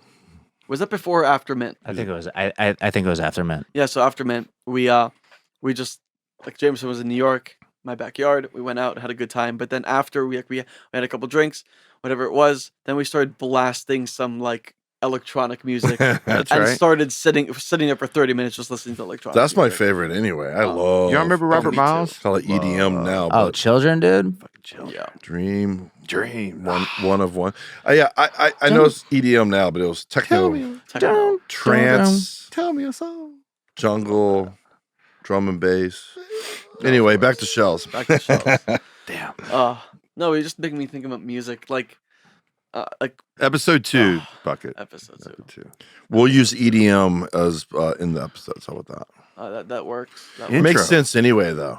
like especially during some of the aggressive, violent like kill scenes. You can just see like some hardcore tech, some house behind when we see our first like female in the tracks. I think it should be "Girl, dun, dun, dun, dun, you'll be a woman." That song is Wow, we're gonna use your vocals on that. Yeah. No, you should not. So. That is. We're gonna re-record. We're gonna use this off of this recording. Was this all a setup to hear to get my vocals? We wanted to get it isolated. Yeah. He's perfect. Dude. He walked right into our honey trap. In post. We might have an hour left, but I think we could end it here. But yeah, I think maybe Jamie, if you wanna, is there something that we could actually give the community from the 50-pager? What are we thinking? I mean, what do you boss is here, so I mean, I don't know. Let's talk about this shit. What happens? I mean, set the stage. What happened? for the TV show? yeah, like The world. what is this world that we're living in? We haven't really since you guys sent over the docs and stuff. I don't think we've really caught up and kind of had a conversation about. It's true. So. Yeah, I mean, I think what the fuck we're doing. Yeah, what the fuck is this fucking thing? I think Jamie and I, when we started outlining and just doing some basic concepting, we wanted to give a voice, a physicality to the orb, and I guess this spoiler alert. I don't. No, we shouldn't tell him that. We shouldn't tell him what the orb is. Okay. Or should we? Look, here's the deal. In this world that you lovely people have all been living in longer than us, we realized that we needed to kind of have our Neo, our kind of the one, our POV, our one Shinobi wakes up. We decided that we wanted to give a reason for why the shells are above and the humans are below. And so we started to think about what's the best way to world build a reason behind this world that we're living in post-apocalypse. And I think the best way to set it up is that when we then said, what if we made our lead, like you were saying, a Neo or in the Stand, where everybody's coming together and don't realize they're being pulled together. Well, that's a good one, the Stand. We wanted to incorporate that in there. Yeah. But we wanted him to not know why he had this mission in his brain, in which his turtle brain, when he woke up, he had lost 10 years and couldn't remember what had happened for 10 years of his life before that. But now all he thinks about is this one mission that is kind of the focus of the first season. And you then learn that another Shells is kind of on the Zen level as an ethereal and has been able to find through his third eye, who we put on Shells, that there is one person that can help him stop the end of the world. And it is that character that woke up from that dream. So those are kind of some of the teasers to show some of the things we're thinking about for characters, what their arcs in season 1 are going to be, what their motivations are, and it's all around the orb 100%. Yeah, so basically in this world, you guys, the humans are down below, as we all know, but it's for a reason. And I just want to kind of say it. I want to say it. Can I do it? Listen, it's the floor is yours, guys. In this world, there's a millennia game that happens, and whoever wins this kind of cosmic game is allowed to stay above ground, and whoever loses has to stay below ground. And then they're kind of handcuffed to the orbs in regards to mining and to bring, because it's in our world, the apocalyptic disruption of planet Earth. With it came this resin that everybody's obsessed with, and it's powerful, and everybody wants a piece of it, and it's magic, and it's the reason why our turtles are sentient, and it's the reason why they have powers, and they're badass. But part of this whole situation is that they have to, not Mortal Kombat style, but every so often, this millennia game has to be played between human and turtle. And you start to realize as the season breaks down, but not until seasons down the road, but there's a very specific reason why all of these turtles and people are pawns to this game. Yeah. And to that point, the end of the world as we know it, or the blue years as we call it, is the beginning of the Shellz world. And it all ties together. And like Jamie was saying, the orb came in, it hitched a ride on that meteor that took Earth out. But there's a whole lot of twists and turns to get to why these guys are participating in this every 1,000-year set of challenges. This is not a game as much as it is like simulations and other types of challenges that exist in this in-between place. We call it panel work. Yeah, panel work. Soft points on our Earth allow for people to live within time, and they can go there to compete. And that's where you see them using their traits and the reason they have these attributes. That's right. And these skills and all these things that we learned, we saw, we bought into when we were brought into this community. We were just trying to give it some actionable goals in the series that allow us to see them use it. So I think that's what and y'all tell us if we're wrong, but we want to see these turtles fuck shit up. We want to see them battle. Well, and we really do good, do bad, do the things that we take it off from the NFT full body animation and we thrust it into a living, breathing world with things they need to do to stop the end of the world. There's a group that wants to end the world. So you got all these motivations that we're bringing kind of TV sensibility to. You know, the thing about it is we looked at the Scavengers and the Nera and the Ethereals and the Cyber, all the factions, and we said, hey, these are really cool. And I know that, Jameson said earlier he did it kind of for a technical reason to kind of compartmentalize each faction. But me and Jason looked at each other and said, each one of these factions have very specific intentions and goals. We don't live in a world, and I don't think Shells Orbs does either. We don't live in a world where it's just good or bad. We all have a moral compass, and it swings left and it swings right. And say maybe Bug swings a little more right than perhaps Robin swings a little more left. So we really started to look at each other and say,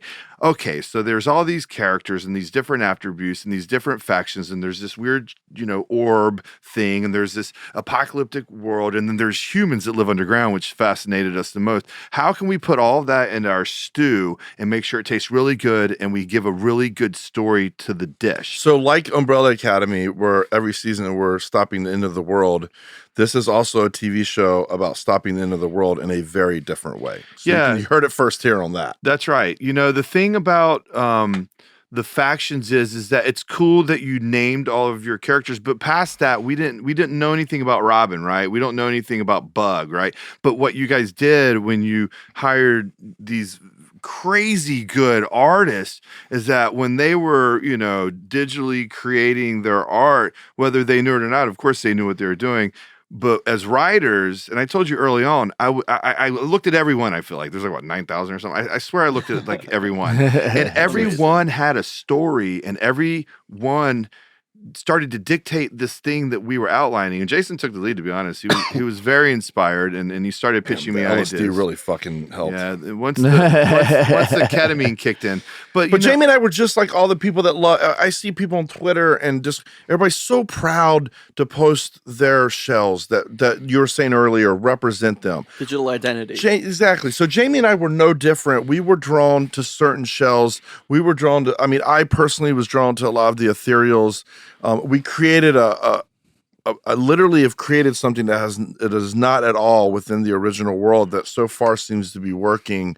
That kind of goes around a cult personality with the group of that. But like Jamie was interested in different stuff. Like we were just like any of the community members, except for we, have the gift of gab with writing and could start organizing it in a way that we thought was fun. He's right. It was kind of like, what's the macro and what's the micro, right? So I was really interested in the micro, the character of it all, because I was having a hard time kind of wrapping my head around all of the different connective tissues of the macro. But Jason very quickly was like, wait a minute, I know exactly what the fuck this is.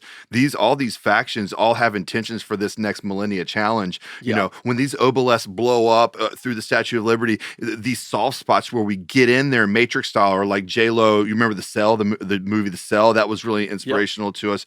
And, we started really, like what dreams may come. We started really thinking about the cerebral nature of being a human or a turtle at this point. And then like you guys had already, whether y'all knew it or not out there, you had already started putting the pieces together to the story that we eventually came up with. And I know that y'all haven't read it, but these guys have. So they know that we very specifically have a game plan that's very specific.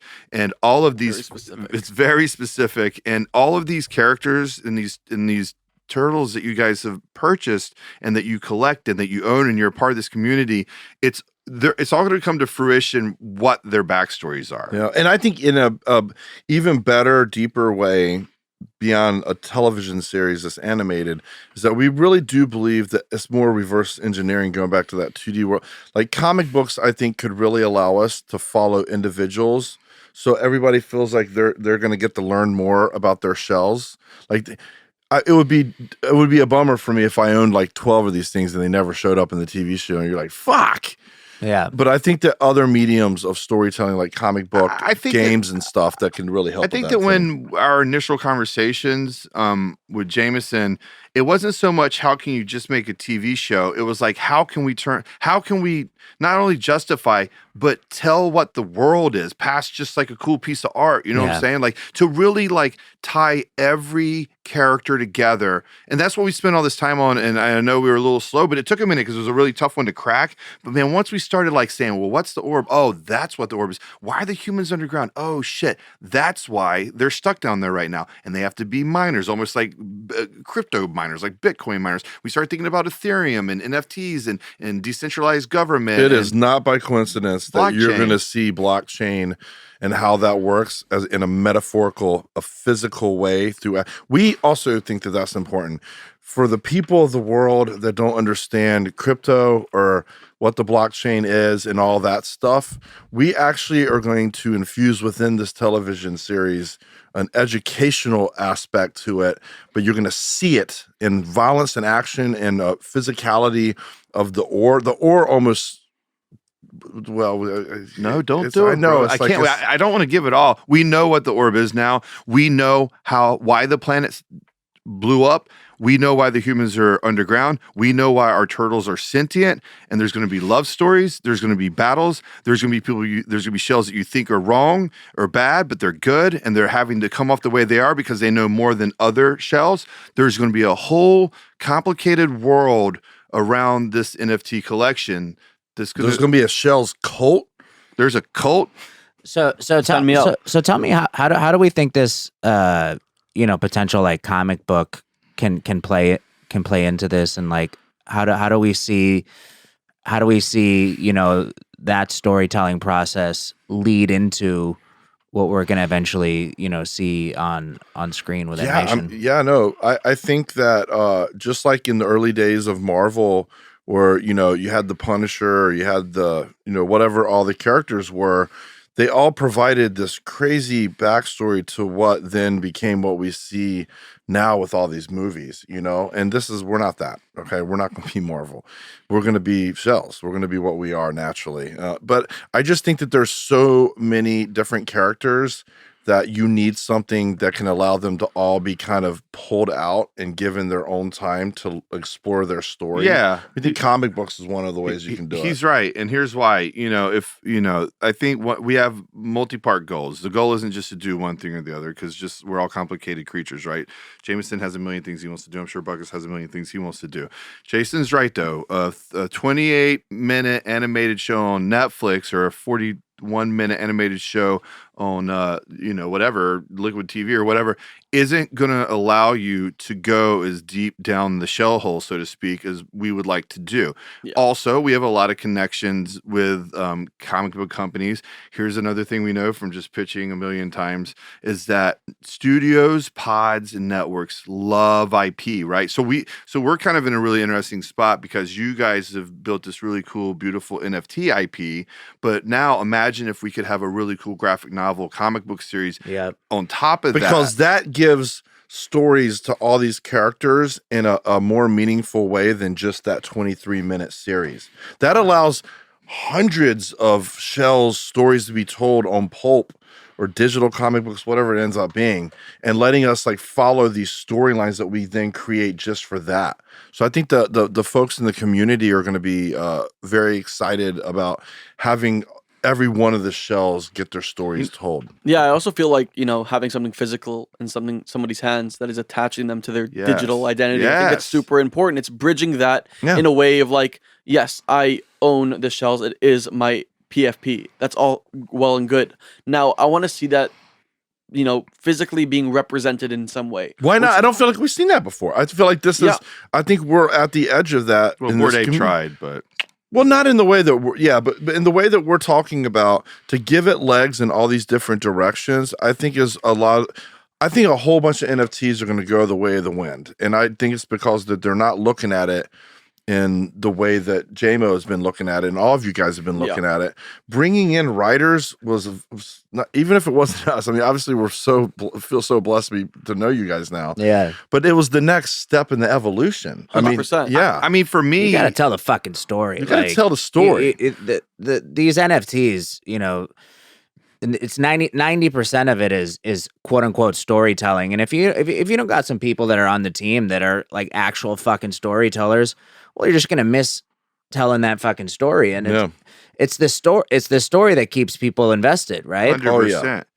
Like, oh shit, what the fuck's gonna happen? Next. I'm not getting rid of this shit. Yeah. I'm gonna hold because there's something might fucking happen. I got a feeling.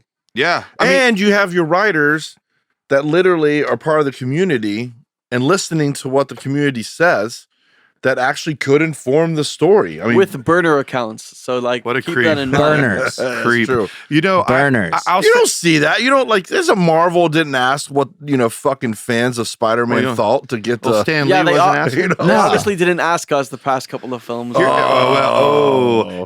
the last thing I'll say because I know you got some questions and stuff, but I own like 5 or 6 turtles, and I'm gonna keep buying as I go. And my thing is that if I was not a writer and I was just part of the community and I was into Shells Orb, and I would want to know the story behind my art, behind my shells. And I always thought about that. And Jason, we kept that in the back of our little brains whenever we were writing because we're fanboys in our own way. And we also, if I was just in the community, I would adore the idea that if I participate on the different places like Twitter and Discord, that some of the things that I think my turtle should be ends up into these bigger products. Wow, that would really make me feel like I'm being heard and that I'm part of that world in a way that feels very meaningful. 100%. I feel like, with NFTs, like for creatives like yourselves, you're able to be the audience of your own work simultaneously as you're developing it. It's like, you're also like, patiently waiting for the final product yourselves, not because you're creating it, but because you're a part of the community. Yeah. And, some people might feel like, oh, they already know Shinobi's going to be like, our main character. They're going to sweep some Shinobis. But it's just about, Oh, I would never do. Well, I'll tell you what, that's the thing though. Like Shinobi could be the hero now and, turn into something else by season 2 and speculation, baby. We're all just speculating here. I mean, I would never buy the turtles that I'm writing about. Is that in the contract or something? I don't know. I think there's something also. Let's just say Netflix goes for this show, and they take it right, or whoever it is. Let's say Netflix for the purpose of this. Like a new interesting thing happens that is then becomes who Netflix considers the big players, because then out of nowhere you have Netflix creatives over at OpenSea looking at these characters or on Twitter and following the community, and it's not even about Jamie and I anymore. And then now we got to do Ted Sarando's turtles. It's true. This new speculation occurs, which I think makes it even more fun and interesting. So I mean, look, that's I think that's an added benefit of a big streamer taking the show. We like to have fun. And this is a fun project. I mean, look. Video games, comic books, animated TV shows. There's so many different ways to go with it. And I think me, Jason, and Jameson and all you guys, we want to just be able to go any way we want with it. And I think that's what we're trying to do right now. We're just developing the world. And I want to continue to see my head get put on memes. How amazing is that? Bounce around. Oh, dude. As a gift. It's like, Jason, Jamie, we're here to fuck shit up. And by the way, shout out, where's Gav? He's the one who makes all the shouts out to Gav. You're all over it. Love you, Gav. Yeah. Oh, amazing stuff. Give me more. Yeah, of course. No, we have a bunch of like different community members who are just like adding in their own right, like different ways of creating, whether it's for entertainment purposes only, whether if it's actually trying to push the story forward. Sure. Every once in a while we get surprised either on the timeline or in the Discord of like a fucking like 7-paragraph like write up on one character that they own during the Jenkins the Valet saga. I don't know if you guys saw all that, but right. So we had a shit ton of entries. We were top 10 in terms of entries, and each one of them, like I actually did a couple of my own, and I'm just sitting there looking at it and like, there is so many different ways that I could take this one character, and now we have 9,000 of them. Welcome to our world. Exactly. So that put into perspective for myself. I'm like, thank God I'm doing what I'm doing, and you guys are doing what you're doing. Well, it feels like it's not a lot of pressure, but it's like a sense of responsibility to the community 100%. to make sure that we're telling the story right. And we know there's no way to keep everybody happy, and there might be decisions that are controversial, and I think that we're going to lean into that. Because I think that makes the community better, because it makes them have more conversations about what they thought was this and that. And we're like, well, how about if we challenge you and said maybe no?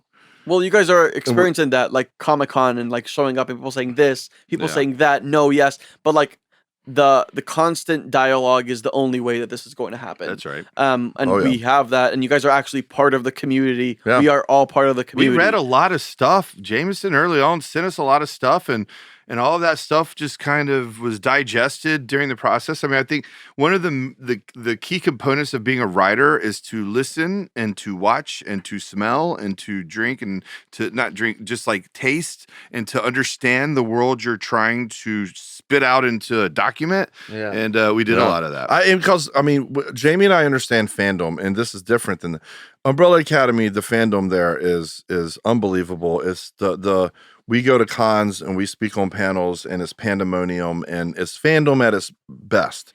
But the difference in this isn't fandom. This is a community. I think it really should be said. I know the comic book TV shows are definitely communities too. I don't mean to take away from that. We love our Umbrella Academy fans. It's been the ride of our life. But like, there's something that just feels even more deep about the relationships that's happening in the Shells Orb community, and what at least I see, and I think it's a beautiful thing. And I just see everybody, as long as they continue to have their enthusiasm and patience, that really the sky's the limit. Well, we heard it every time I jump on those Twitter lives and I hear the people talking. A lot of times I just like quietly sit there, and it's so many of y'all are on there. I mean, there's usually 50 to 100 or not more, and I'm like, oh my God, this is family, it's chosen family. This is all chosen family. Exactly. There's a difference between like NFT communities and fandom, as you guys put it. I feel it's like because you're developing a fandom for something that's not yet created. Right. I love so that. It's like you're there at the seed level, at the origin of the creative process.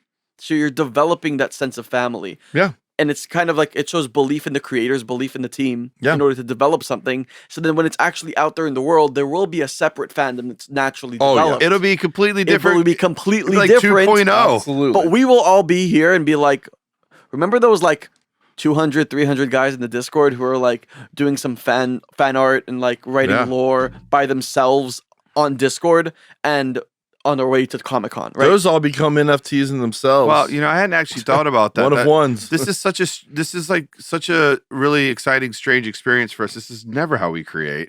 It's just usually me and him hidden in a room coming up with like stories or whatever. Yeah. But we're all in this community witnessing it together as a team. I know me and Jace are the ones who are doing the typing, and we'll be the ones probably out there doing a lot of the pitching and stuff. But like, this community is going to be a whole different thing than when you get it out, in a worldwide situation. Those people don't know anything. I mean, y'all are all here now at the very beginning. But I think that's great, because imagine, this on a global level is a TV series, an animated TV series that becomes a hit, and like people are like, I love it. And then imagine, to their complete shock, when they go online and see this whole fucking incubator. Exactly. That's been... And we've been here for years, guys, and like you're more than welcome to join. And it's amazing, because then you can also like partake in the experience, like going to OpenSea and stuff like that. Like a direct connection to the fandom, right? Is having that piece. What I love back in the day, choose your own adventure, way before your time there, buddy. But man, I thought that was the coolest concept. It's a book. It's just like any book I've ever read. It's what I was obsessed with doing growing up, was reading. And you get this book, and then out of nowhere, the book starts asking you questions. Yeah. And then you're going to different places inside a book, but it's still a book. But it's just how you looked at that book when you wrote it. And and I think that this is kind of the same deal. Well, this is a very interactive way to do TV. 100%. Bandersnatch did it. The Black Mirror Black Mirror. folks. I was Yeah. just gonna But that mention was all reactive, whereas this is proactive. This is us creating it together. Right, that's we what- are here talking about something that's not even made yet. Yeah. You know? Correct. So like just like you said, it is proactive. Like we're here and developing and building in public, which is a core ethos of the Web3 We've space. literally never had a community cheering us on as we create a show. Fuck no. It's been- No, it's usually just people giving us notes and destroying our spirit. Oh yeah, it's the process is usually pretty, Welcome to fucking Hollywood, guys. Yeah, baby. Oh, come on out here, everybody. Y'all come on, see us out here. It's a little more gray every time you visit. But even with like comic books, we have another. We cheat on you guys. Obviously, we have other projects, and like even just we're adapting this comic books that's really fun, but it's just completely different than this because the comic book comes out of we're strengthening the IP. By taking it and kind of reverse engineering it in that way. Yeah, 100%. I feel like, when people have IP, because like, every NFT project could say that they have their IP. 'Cause it's Right. technically intellectual property.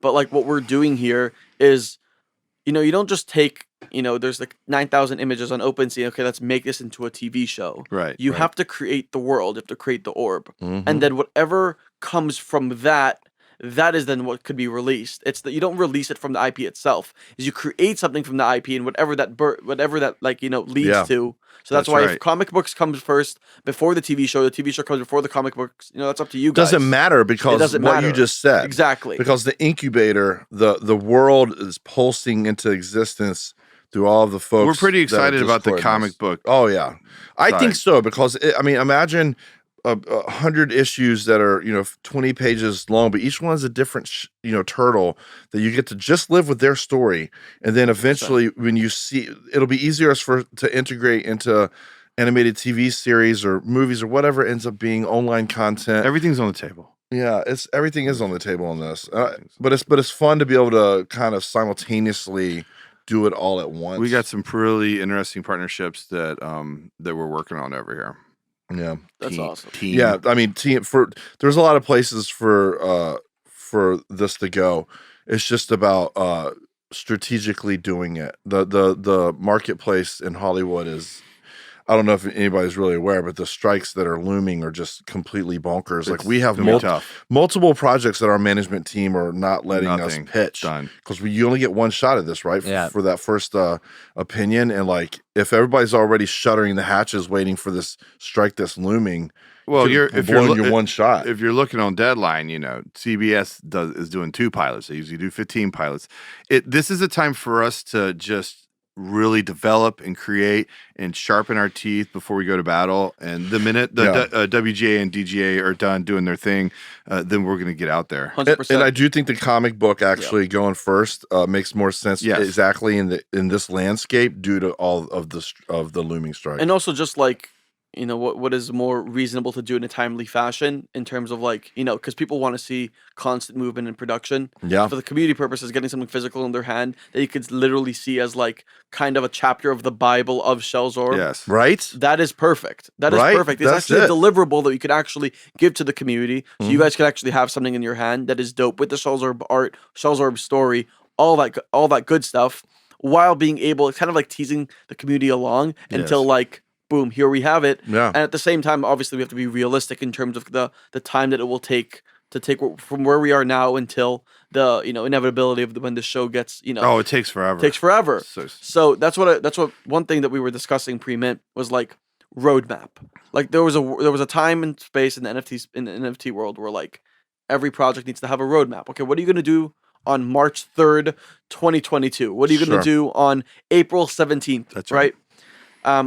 Slowly but surely, kind of the NFT space adapted into a way where you can't physically have a roadmap. Right. Because in 3 months from now, the landscape changes. You think the landscape changes in Hollywood? I probably while we were doing this podcast, something happened on Twitter that Right. forever changed the landscape. Oh yeah. No looking back. Exactly. So when we were developing this, Bananas.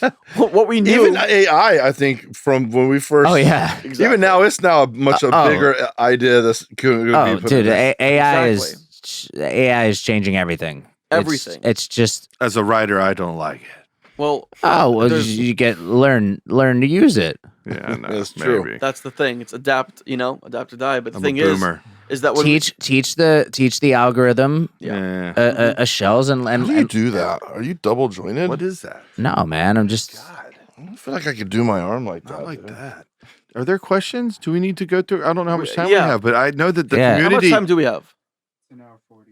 It's an hour. So we have Oh 20 more yeah, minutes. 20 minutes. Well, I think this is perfect time. I just Yeah. know that the community. I was kind of perusing, and Yeah. I'm still learning how to run through the Discord and Twitter at all as well as you guys. But I'm on there a lot, and, Yeah. and I'm just so impressed with how passionate everybody is. You know, when Jameson, when we were sitting with him, he's like, "Dude, wait till you really dig into this community.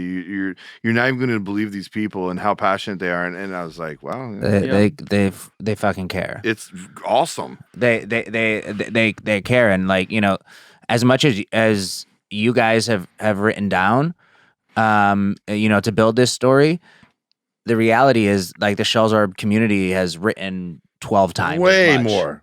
Like Totally. Oh, I know. all sorts That was of why shit. it's so hard to consolidate and I to know. come up with a thing. I love it. Anyway, No, but that's why what we decided to do pre-mint was create a world, create Yeah. a story with great art, hell yeah. and then we will naturally get to where we want it to go. Yeah. So I love the characters in this show. it's Just amazing. so you know. And I actually going through the Discord. We opened a specific forum Oh, nice. for this discussion. Love it. People wrote a bunch of fucking questions. What's your favorite color, Jameson? James? Green. Got it. Quick answer. I'm actually wearing my I green don't think I jacket today. have a quick. I'm Till. You would have never known. Created a turtle project. I know it's hard to believe. Green. Yeah. Favorite Who'da color. thunk it? Who Did you guys gravitate towards turtles? Some 'cause no dogs or cats for you guys? No, no. Well, he has a snake. I have a ball python named Poppy. It's the. Oh, I don't want to get into it. Okay. Reptile Alliance right here. Reptile baby. Alliance. Yeah, baby. Oh, Okay. dude, we're gonna do it. A Shells Orb. Oh yeah. I'm gonna Yeah. put Poppy in that motherfucker. There's no reason that We snakes put thing Pop- gets sentient. we put too. Po- That's your next one, James. That's We free. put Poppy in the Craigslist section. Imagine a snake line. That would fucking. All right, what do you got? Okay. Snakes on the fucking plane, baby. Let's Snakes go. on the We're First, back. first Sentient question snakes. from the community. This is time for the community AMA. Got it. We have our first question from Shellz Angels. Shellz Angels actually was the one who was the first to solve the riddle for the reveal process after the OpenSea mint. So he has a special role in the Discord. Ready to Yeah. go, Shell's Angel. Let's go. So Shellz Angels asks, should we expect an official soundtrack for the animated series? If yes, could we get a sneak peek of it? Well, I'd say absolutely yes. Jamie and I are part of our brand is the music that ends up on our TV shows. Umbrella Academy being most famous, but Dear White People and Unreal had beautiful music. We're producing a Costner feature film that's going to have incredible music, and we will have that. A sneak peek would be what, like some ideas for songs, maybe? You know, the thing about it, just it's a fair question, but a lot of times, and most of the time, but sometimes it's written into the scripts, but just to talk about the process, even with an animated project as well as a non-animated project, the music doesn't usually get dictated till the scene's cut to understand flow. So for us to do it, I mean, I can tell you some of my favorite songs in this world, but no, we wouldn't be able to do that until we got to actually scene work. The rough cut of the episode. That's right. 100%. Yeah. Second question from Moon Snooker, who has a beautiful ethereal as his PFP. Love it. He Very asks, cool. which characters from the collection do you like the most, and what kind of behavior can we expect to see from them? Here we go. Here we go. Dun, dun, dun, dun, Dun, dun, dun. dun. I mean, I think we already let the cat out of the bag that Shinobi plays a pretty Yeah. big role in that. I love Bug. I just love that little Bug's good. Yeah. buggy bug. I think for me personally, I love the action of early 90s anime and other violent cartoons. So I think that you're going to see the traits and the weapons from the different shells and how they use it in their factions is going to be there's very gonna be- visceral in the TV There's show. gonna be some, like I said, Kill Bill. You know, I'll just say, I mean, you know, Robin's got a really interesting role. Montezuma's in there. Look, we're looking at all the How many characters. shells do I own here? We're looking. Yeah, Nah, go buy 'em. pump the bags. Pump the bags. Every Yeah. so the thing about it is that there's we're looking you know, it's a big story, so there's gonna be a lot of characters. We're gonna create new folks. There's very specific human characters in there. A guy named Jim and some other folks. A really badass Guy chick that's named down there. A Jim. guy named Jim. A very badass chick down there. So. It's not about favorites. It's just about how their attributes and when I looked at it, or Jason looked at it and said, "Oh, that guy is going to be kind of complicated," and we're thinking about female shells that are really cool. Really, I don't know if that's an answer. I mean, we gave you 4 or 5. I mean, look, we're very interested in the different shells. Yeah, absolutely. Kel, and by the way, Kel's another one. Yeah, Kel. Kel. Kel is sick. So I was looking at my sick ass dope. Kel. Kel's dope. Fucking Cyber, I think growing up, what's the fucking Dolph Lundgren ridiculous, this Universal Soldier and Terminator, and Cyber's obviously so different, but like Blade Runner and all these like human things, but like the idea of like what Cyber looks like in our TV show, I think maybe I'm most excited as a writer about. I'm going to say this and then we can move on. We're very, very, very, very, very interested in the ethereal faction and the cult and how the role they play and the motivations that they have towards either ending the world or trying to not end the world. So I will say that faction is very interesting. Nosta Blast. Yeah, Nosta Blast is very interesting. I always describe Cyber as Blade Runner meets Cyberpunk. That's right. Absolutely. That's what I see. 100%. A friend of mine watched 2049 by Villeneuve's remake. Oh, yeah. And he hated it. And I asked him, "Did you watch the original?" He said no. So I just didn't. You can't even. You didn't want to go. I was too disappointed, heartbroken. I'm like, are you kidding me? Wow. Whatever. Okay. Next question comes from GHN. He is one of our Lords of the Orb. Dope. That means he owns 50 or more. So Dang. good for him. Lords of the He has a Orb. sick collection. I checked out his OpenSea and all that. He does ask, what will you do to make our turtles different and better than Teenage Mutant Ninja Turtles? My thing is. There we go. This is the $1 million question right here. Here's my thing. Teenage Mutant Ninja Turtles were super great, really fun for the kids, but Teenage Mutant Ninja Turtles doesn't address anything other than just a very silly kind of kids premisey thing. The Shells Orb. I mean, our dialogue's going to beat the shit out of Teenage Mutant Ninja Turtles. I would fucking hope so. God in heaven. But just to finish, more than that, the world that we've created is very adult. I mean, yeah, they're turtles. That's where it ends. Straight up. Yeah. I mean, that's where it ends. I mean, these are badass. You're gonna see existential dread. You're gonna see drama. You're gonna see, gallows humor. You're gonna see a lot of stuff incorporated into the characters' dialogue and the actions of them inside of the series. I mean, you're not going to see Donatello rip off someone's head and hold it, but you might in Shells Orb, man. Yeah. Yeah. And maybe they still eat pizza. I don't fucking know. I mean, there's no pizza in the future, gluten-free dog. over there, bro. Gluten-free. Water's fucked in the future. We've got very specific rules for the world that we're playing. You can't make good pizza without good water, too. You got to bring it from New York. We do have a bunch of more questions. Let's go ahead, a little bit of a rapid fire. Let's fucking go. All right, let's go. Let's do this. Let's fucking go. Okay. Ocean asks, everyone knows Ocean, the GOAT. Shout out Ocean. Holla. All right, Ocean. Ocean asks, will there be supervillains for each season? Yes. Like Bane, like Kingpin, all that type of stuff. Yes. Last of Us style. There's going to be lots of highlighted villains. Love that. Yes. Big Love time. that.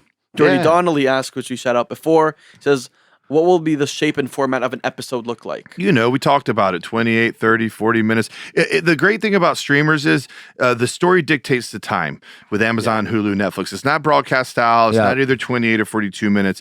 If you, like Jason said, Dear White People would be 28 minutes and then 41 minutes. So look at 30 to 40 minutes with the ancillary material coming in the comic books. And I think the interstitial videos online to go with it. That's right. Love that.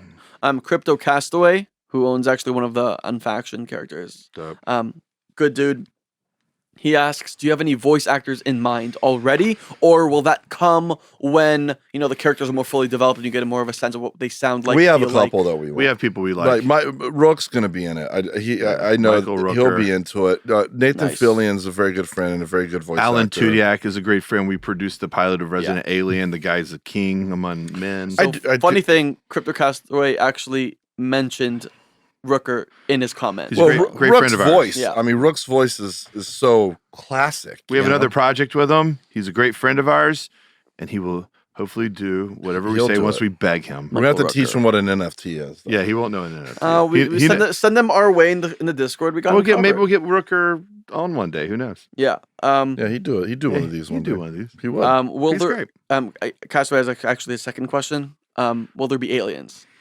Yeah. Yes, but not in the way that you think. I don't want to answer that one. Oh, okay. So because you have to define what an alien is. Yeah. Because there's multiple ways of defining. There is an outside influence that's not part of the community that we've ever heard of that we've created. There's a that's directly related to the orb. There's a very specific backstory that you will find probably season 2 of the orb. Yeah.